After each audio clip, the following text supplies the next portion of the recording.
Olá, bom dia. Que a graça e a paz de Jesus esteja com você e lhe conceda um feliz despertar. Nós vamos estudar juntos, aprender os ensinamentos do primeiro capítulo do segundo livro de Samuel. Neste capítulo, encontramos o tema O Lamento de Davi.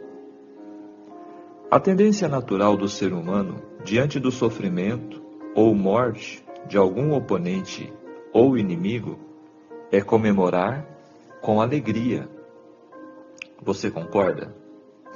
Mas nosso Senhor Jesus deixou muito claro que o verdadeiro cristão ama até os inimigos e que fará o possível para ter paz com todos. No capítulo de hoje, vamos encontrar o digno exemplo de Davi, lamentando profundamente a morte de Saul e seus filhos. Vemos que, apesar das fraquezas e falhas, Davi era um homem diferente de Saul e demonstrou nobreza de caráter. A lamentação de Davi, em 2 Samuel 1, é um momento profundamente emocional que reflete a dor e a tristeza que ele sente pela morte de Saul e de Jonatas. Após receber a notícia devastadora da morte do rei, Davi demonstra sua grandeza de espírito ao reagir com compaixão e respeito, em vez de buscar vingança ou se alegrar pela queda de seu inimigo. Essa lamentação é expressa através de um cântico que Davi compôs, conhecido como Cântico de Davi ou Lamento de Jonatas. Vamos saber mais detalhes em nosso estudo agora, e você está convidado a seguir em frente esta jornada de conhecimento e aprendizado na Palavra de Deus. Analisando os textos, então, dos versos 1 a 16. A nação de Israel se encontra em terrível necessidade de cura das feridas de guerra. Então Davi age com sabedoria e firmeza. Ele pune assassinos e pranteia pela morte de quem era seu inimigo. Não que ele quisesse, mas pela escolha de Saul. Então o verso 2 destaca que ao terceiro dia, Davi gastou, desde que deixou Aquis em Afeque até agora, cerca de 21 dias, descontando-se os 3 dias que o mensageiro gastara, desde Gilboa até Ziclague. Conclui-se que Saul morreu cerca de 18 dias depois da profecia lá junto à feiticeira, e não no dia seguinte, como foi a suposta profecia. Com as vestes rotas, terra sobre a cabeça, o mensageiro, então, aparentemente achou ser apropriado ter esta aparência. Sua alegação de ter tido parte na morte de Saul, entretanto, mostra que ele esperava que pelo menos essa parte das notícias agradariam a Davi. O verso 8 descreve que ele era um amalequita. É interessante que Saul, que falhou em matar todos os amalequitas, especialmente o rei Agag, agora supostamente foi morto por um amalequita. Este homem veio ao campo de batalha para roubar os soldados que tombaram. Então, no verso 10, ele descreve que o matou. Para alguns, Saul apenas desmaiou quando se lançou sobre a espada, e depois o amalequita o matou. Mas o autor de 1 Crônicas 10, versos 4 e 5, confirma a verdade de que Saul se suicidou. O amalequita violou o caráter quando roubou do mesmo a coroa e o bracelete. pelo que Davi o condenou à morte, embora tenha entregue a coroa e o bracelete a Davi para granjear o seu favor. Por que Davi considerou um crime matar o rei, mesmo sendo Saul seu inimigo? Davi acreditava que Deus ungira Saul e somente Deus poderia removê-lo deste cargo. Caso se tornasse casual ou comum assassinar o rei, a sociedade como um todo se tornaria caótica. Era, portanto, trabalho de Deus, não de Davi, julgar os pecados, os erros de Saul.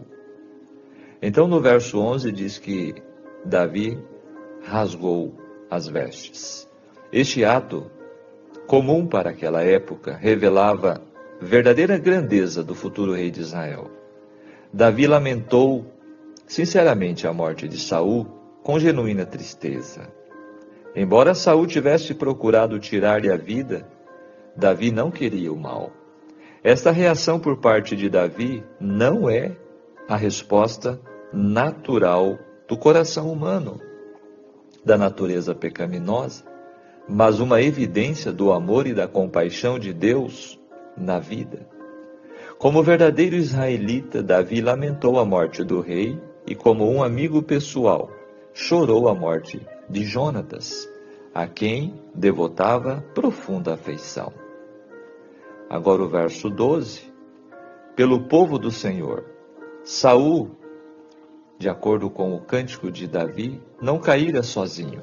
Muitos dos filhos de Israel morreram com ele. Eles são descritos como povo do Senhor, parte da igreja a qual Davi pertencia. A perda de vidas entre aqueles que Davi considerava como seus amigos e irmãos o encheu da mais intensa tristeza. Agora o verso 14. Como não temestes matares o ungido do Senhor? Perguntou Davi. Por 2 vezes Davi poupou a vida do rei. O amalequita espera ser recompensado por matar o inimigo de Davi, mas este ordena sua morte. No verso 15, o crime que o amalequita confessara era digno de morte aos olhos de Davi, e foram as próprias palavras do homem que o condenaram. As evidências do caso pareciam inquestionáveis, e a justiça foi rapidamente executada em boa fé. Verso 16, o teu sangue esteja sobre a tua cabeça, significando a culpa de sua morte é inteiramente sua. Agora, no versículo 19, como caíram os valentes, formando assim um refrão que contrasta a coragem dos líderes do seu destino. Verso 20, não conte isso em Gate e Ascalon, sendo estas as cidades filisteias principais. Com isto, Davi não queria que os inimigos do povo de Deus, segundo a aliança, se deleitassem na derrota de Israel e lançassem opróbrio contra o nome do Senhor. Verso 21, ele descreve as colinas de Gilboa, que foi o local onde Saul e seus filhos foram mortos. Como expressão de profunda mágoa, Davi invoca uma maldição retórica sobre o lugar onde Israel foi derrotado e Saul e Jonatas foram mortos. Versículo 25, Davi estava simplesmente reafirmando sua profunda fraternidade e fiel amizade com Jonatas. Aqui descreve ultrapassando o amor de mulheres. Com essa tocante expressão, Davi mostrou a profundidade e sinceridade do amor de Jonatas. O príncipe abnegaria da coroa e do reino por causa de seu apego a Davi. O verdadeiro amor consiste em pensar nos outros, antes de nós mesmos, importar-se com os outros e fazer as coisas para os outros. O egoísmo consiste exatamente o oposto, exigir dos outros aquilo que a própria pessoa não está disposta a fazer. Para Jonatas, a amizade com Davi significava mais do que fama, poder e fortuna.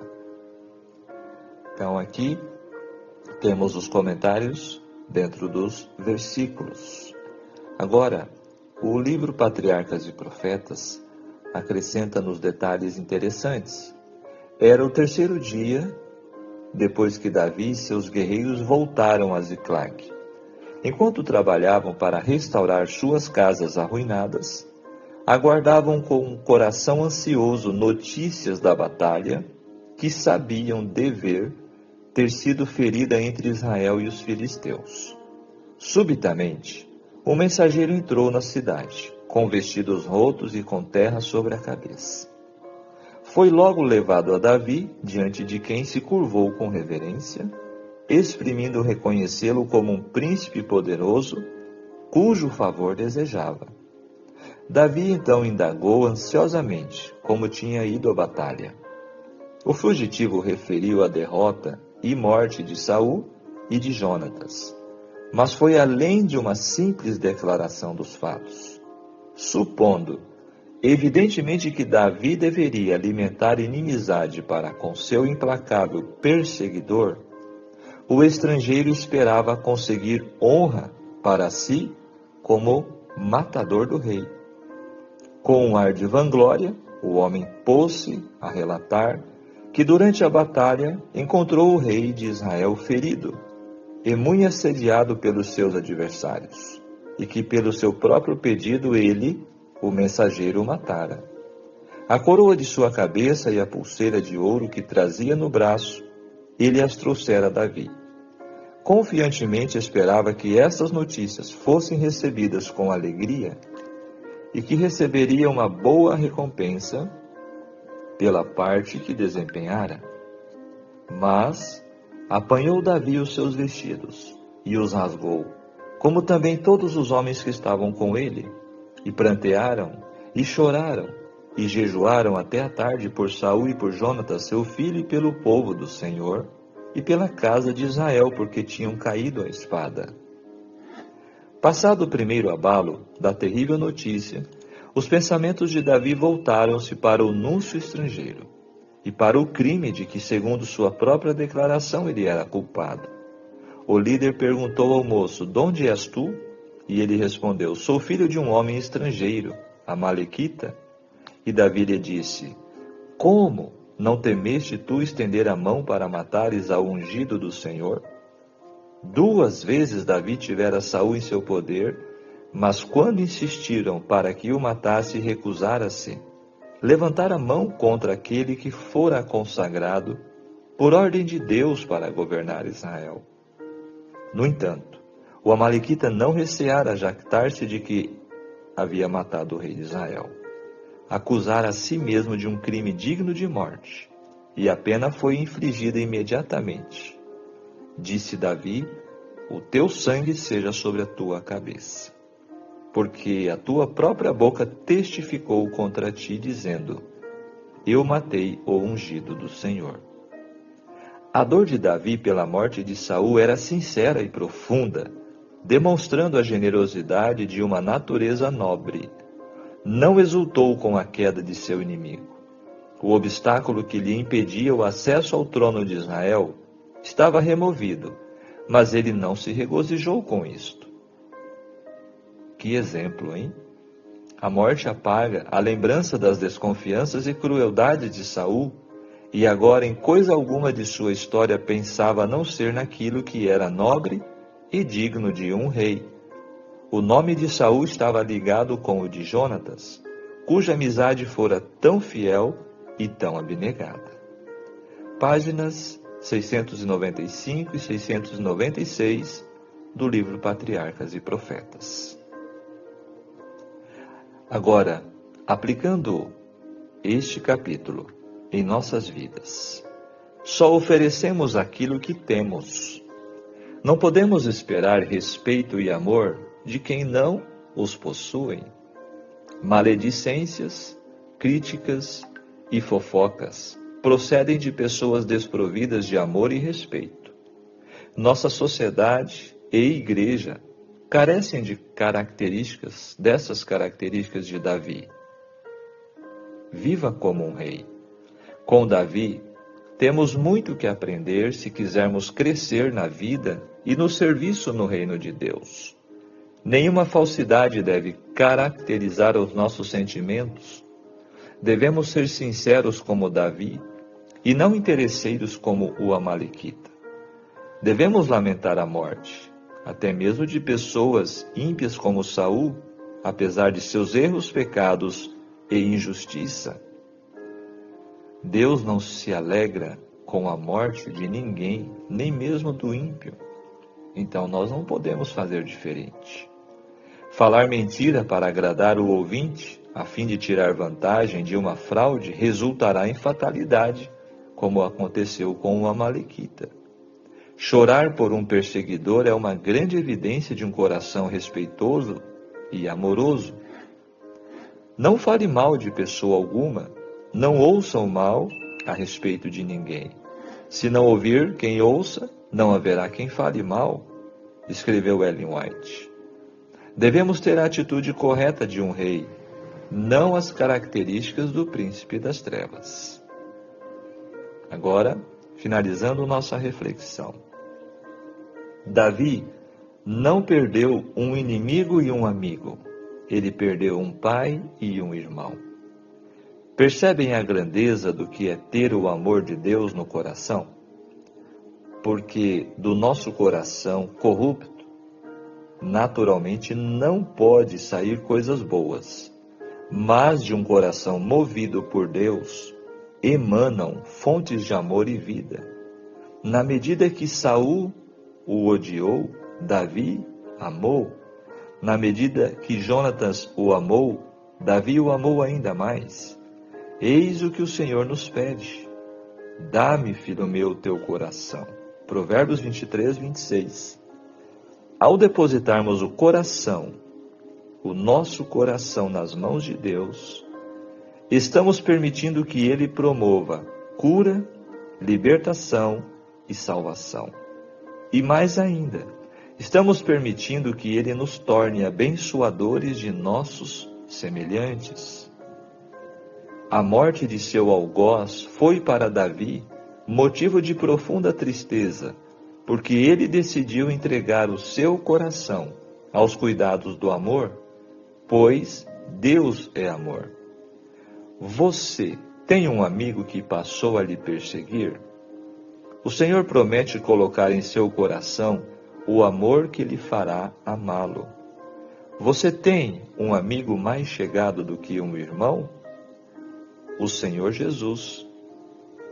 Quem promove essa amizade?